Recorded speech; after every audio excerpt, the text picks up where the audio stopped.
am going to be doing the controversial parenting tag. Basically, that speaks for itself. I'm sure you've heard of it. I was wanting to just do a sit-down video today. Kind of tired, so I thought this would be the best thing to do. So we're just going to jump right in. Pro-life or pro-choice. That's really hard. All of these are really hard. I guess that's why it's controversial. I guess I'm pro-choice because in certain situations, if there was a situation that arose where someone got raped or something like that, then yes, I think they should be able to get an abortion. But for myself, I'm pro-life. I would never choose that for myself. Baby wearing, I was not really familiar with this. I thought that it would be cool, but I never really went into depth of like doing it. I never like bought anything to actually try it out, and I wish that I would have, but now all of my kids are older, so we're past that. Sorry, my hair is like getting on my nerves. Sorry. Okay. Anyway, we're past that point now, but totally for baby wearing. I don't see why that would be controversial. I don't know. I guess I don't know. The next one is circumcision. I don't see anything wrong with doing it. I know a lot of people think that you should leave that up to the child, but you're their parent, and I mean, obviously can't ask a child what they want at that time, so you're going to choose what you feel is best for your child. So if you don't want to do it, then that's fine. If you do, that's fine, in my opinion. Adoption, of course, I'm for adoption. I wish that me and my husband could adopt, but I kind of want another kid, and he doesn't, and so we're just kind of there with that. But I'm totally for adoption. If he ever changes his mind, we would adopt. And it's not that he's like against it. It's just that he feels content with the 3 kids that we have now, and our youngest is 4, about to be 5. And if we were to adopt, we would probably adopt a younger child. And basically to him, we would be doing that all over again. The potty training and all that stuff, which I don't see as a big deal. I thought it was fun, but whatever. Baby piercing, I would totally pierce my child's ears. Now I'm not gonna like get with the little septum thing and like the little ear up here and lip, no. But like ear piercing, I mean, my mom got my ears pierced, I believe, when I was 2, I think. My husband doesn't want our girls' ears pierced. He said that they have to wait, or we have to wait until they ask us, which is fine with me, but then they asked us, and then now he's like, well, we'll just wait a little while longer. So, whatever. But for me, I don't see a problem with it. Breast milk versus formula, of course, I'm going to say breast milk. But there's those occasions where you can't breastfeed. So formula would be what you have to go with. That just goes back to, like I was saying, you're going to choose what's best for your child, hopefully. And to me, breast milk is better, but I didn't fully breastfeed all 3 of my kids. I done for like several months, and then either something happened or it just didn't work out to where I could long term. So we did use formula, but they also breastfed for the first part of their life. Spanking, we do spank, but it's only like a last resort type thing. We're not just going to be like, oh, you didn't make your bed, come here, I'm going to spank you. It's got to be something like that they have gotten warnings, they have gotten other consequences, like no TV time or no video game time or something like that, and it just continues to, they continue not to do what they're supposed to do, or doing something that they weren't supposed to do. That's when we will resort to spanking. Co-sleeping, I don't see anything wrong with that as long as you're very careful. All of my kids, I did not like co-sleep, like purposely, like didn't have them a bassinet or whatever and they slept with me or got a co-sleeper. I didn't do that. But they had a bassinet, all of my kids, they had a bassinet beside the bed, and it was not like, it wasn't a co-sleeper, it was a separate bassinet. And if they woke up and were fussy and I couldn't get them back to sleep, or if they, you know, ate and then wouldn't go back to sleep, or I changed them and they wouldn't go back to sleep, whatever the case was, I would just hold them or lay down with them. But I'm a very light sleeper unless I'm very sick, and if my babies moved hard or breathed hard or anything, I would wake up. Even if they didn't do that, I would wake up occasionally and just check on them if they were in the bed with me, even if they weren't in the bed with me. To me, you know, it just depends on what type of sleeper you are, because my husband, he could not do that. He can't. He's not a soft sleeper. He sleeps heavy and he wakes up and he just wouldn't be able to do that. So to me, it's just kind of on a situation to situation basis. You know what you can do and can't do. The next one is home versus public versus private versus charter schools. Like I said again, you're gonna be like, you keep saying the same thing, but I can't help but say the same thing because that's just how I feel about it. Sorry, I feel like there's something in my eye. And my dog is barking.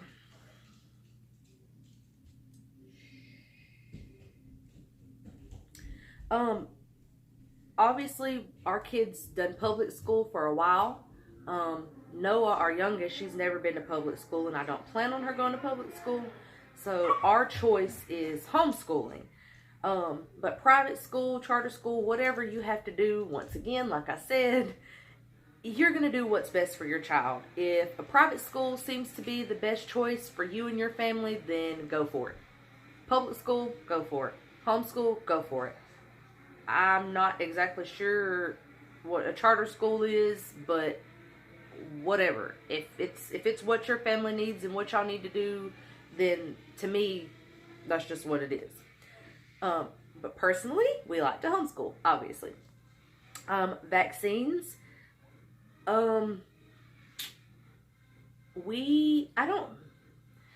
Okay. When my kids were in public school and they had to get vaccines or vaccinations, whatever you want to call it, we done it, but I didn't want to. And I know this is probably going to get a lot of backlash, but that's why this is controversial. We don't do like the flu shot and all of that. Now, my husband, he had to get it, or he wanted to get it, and this was one of the first years that I'd never get it, and I never vaxxed myself as far as like flu shots and stuff. And one of the first years that I didn't get the kids vaccinated, he got his, and he was working in a school, and he got his, and he's the only one that got sick. Doesn't really prove anything, but I would rather not on certain ones. It just depends on which ones you're talking about. Medicating children, I'm assuming that this is meaning like ADD, ADHD type thing. Once again, you're going to have to do what's best for your family, but for us, I wouldn't do that. We would rely on more of a natural approach to things. I would just try to go at it from that point of view. Like, what can I do naturally? What can I change in their diet, their sleeping patterns, their exercise routines, or something like that. That's what I would try to do before I would ever medicate my children. Unless, like I said, you've tried everything else and that's the only thing that seems like it's going to work. Cloth versus disposable. With my oldest two, sorry, I thought I saw a bug or a spider or something. Must have just been a fly. which is a bug, whatever. With my oldest two, we done disposable because I wasn't really familiar with cloth diapering. But with my third, I done more research, and she cloth diapered for, I can't even remember how long it was. But at the end, like closer towards time for her to be potty trained, we had to switch her over to disposable because every cloth diaper I tried broke her out. Every type of cleaner that I tried to use with it, you know, it just didn't work out. So we just had to switch back to disposable. But like I said, you just have to do what's best for you and your family. What was best for us with our older two wasn't what we felt like was the best with our youngest. So, you know, it just depends. And then the cried out method is the last one on this list. And my standpoint on that is, if your child is crying and you are able to pick them up and comfort them and, you know, soothe whatever's wrong with them, like obviously you're not going to let them cry if you haven't changed them, fed them, burped them, or held them for a little bit and just gave them some love. If they're still crying, there's probably something wrong. I don't see why you would let them cry it out. I don't know. I mean, the only reason that I would do that, and that I have done this, which I don't really consider it to be cried out, is like once me and my husband were on our way somewhere with my little boy, and he was just a couple of months old, and he hated his car seat, hated it. And it was like about a 30 to 45 minute drive. And he screamed his head off the entire way. There was absolutely nothing we could do. If you stop, of course, yes, he's going to stop crying. But we had to get to where we were going, so he cried.